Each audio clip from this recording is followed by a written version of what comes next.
Hello students, welcome to Websphere solutions. और अब हम इस वीडियो में बात करेंगे अपने बैकएंड के बारे में। हम इस वीडियो में पढ़ने वाले हैं कि नोड जेएस क्या होता है।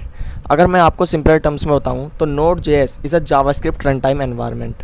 नोड जेएस क्या होता है? एक जावास्क्रिप्ट का रन टाइम एनवायरनमेंट होता है जो हमारा यूज़ किया जाता है फॉर सर्वर साइड प्रोग्रामिंग। मतलब हमारे बैकएंड के लिए जो है नोड जेएस यूज़ किया जाता है।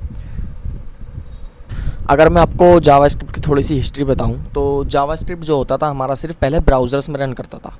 ब्राउज़र जो है जावास्क्रिप्ट को एक ऐसा एनवायरनमेंट देता था कि हमारी जावास्क्रिप्ट का कोड जो है वो रन कर पाता था। जैसे हम अपने कंसोल के ऊपर ब्राउज़र के अंदर अपनी जावास्क्रिप्ट के कंसेप्ट्स को जो है हम रन कर पाते हैं। तो पहले जो है सिर्फ ब्राउज़र्स के अंदर, सिर्फ फ्रंट एंड के अंदर हमारा जो जावास्क्रिप्ट है वो यूज़ किया जाता था। और हमें बैकएंड को बिल्ड करने के लिए पाइथन जैसी या जावा जैसी लैंग्वेज को जो है यूज़ करना पड़ता था हमारे बैकएंड को बिल्ड करने के लिए, या कह सकते हैं सर्वर साइड प्रोग्रामिंग करने के लिए। पर उसके बाद क्या हुआ, 2009 में नोड जेएस रिलीज़ हुआ और ये रिलीज़ होते ही इतना ज़्यादा पॉपुलर हो गया कि लोगों ने इसको बहुत ज़्यादा यूज़ करना स्टार्ट कर दिया और उसके बाद इससे बैकएंड बनाना स्टार्ट कर दिया। और आज के टाइम में बहुत ज़्यादा पॉपुलर और फेमस टेक्नोलॉजी है फॉर डेवलपिंग बैकएंड्स।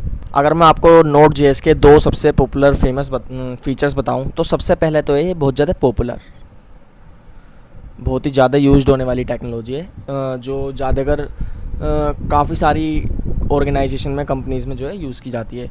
और दूसरा, ये जावास्क्रिप्ट के ऊपर ही बेस्ड है, यानी कि मुझे इसको समझने के लिए या इसको इम्प्लीमेंट करने के लिए कोई अलग से लैंग्वेज सीखने की ज़रूरत नहीं है।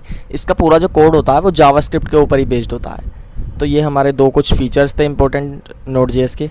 तो अगर मैं कहूँ कि जावास्क्रिप्ट जो है पहले ब्राउज़र्स के अंदर रन होती थी, मैंने आपको बताया था, तो नोड जेएस ने एक एनवायरनमेंट दिया है जावास्क्रिप्ट को कि वो ब्राउज़र के बाहर भी रन कर पाए, ब्राउज़र के बाहर भी अपने प्रोग्राम्स को जो है रन कर पाए। तो इसलिए मैंने कहा है कि जावास्क्रिप्ट नोड डॉट जेएस जो है वो क्या है? एक जावास्क्रिप्ट रन टाइम एनवायरनमेंट है। क्या है वो? एक जावास्क्रिप्ट रन टाइम एनवायरनमेंट है। और ये किस लिए यूज़ की जाती है? It is used for server side programming. अभी तक हमने फ्रंट एंड तो सीख लिया था, हमने पीछे प्लेलिस्ट अपनी आपको एक प्रोवाइड करा रखी है जिसके अंदर हमने HTML, CSS, जावास्क्रिप्ट, रिएक्ट वगैरह सब पढ़ा रखा है। अब आप यहाँ से बैक एंड की प्रोग्रामिंग जो है सीख सकते हैं। तो ये यूज़ की जाती है सर्वर साइड प्रोग्रामिंग के लिए। वैसे हमारा जो नोड जेएस होता है वो सिर्फ सर्वर साइड प्रोग्रामिंग के लिए यूज़ नहीं होता। हम जो यूज़ करेंगे सिर्फ सर्वर साइड प्रोग्रामिंग के लिए यूज़ करेंगे, लेकिन इसका यूज़ गेम डेवलपमेंट में भी होता है और भी काफ़ी सारी वेब डेवलपमेंट टेक्नोलॉजीज़ में होता है, IT सर्विसेज में होता है। लेकिन हम जो यूज़ कर रहे होंगे वो सिर्फ सर्वर साइड प्रोग्रामिंग के लिए यूज़ करेंगे। अब जब हम नोड जेएस को रन करते हैं तो हम उसके अंदर काफ़ी सारे टूल्स भी मिलते हैं। लेकिन हमसे अगर कोई पूछता है कि नोड डॉट जेएस कोई लैंग्वेज है, तो नहीं, वो कोई लैंग्वेज नहीं है, वो कोई लाइब्रेरी भी नहीं है और ना ही वो कोई फ्रेमवर्क है। वो क्या है?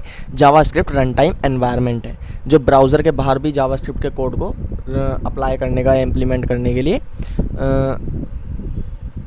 अलाउ करता है। तो नोड डॉट जेएस क्या है? हमारा JavaScript run time environment. That's it.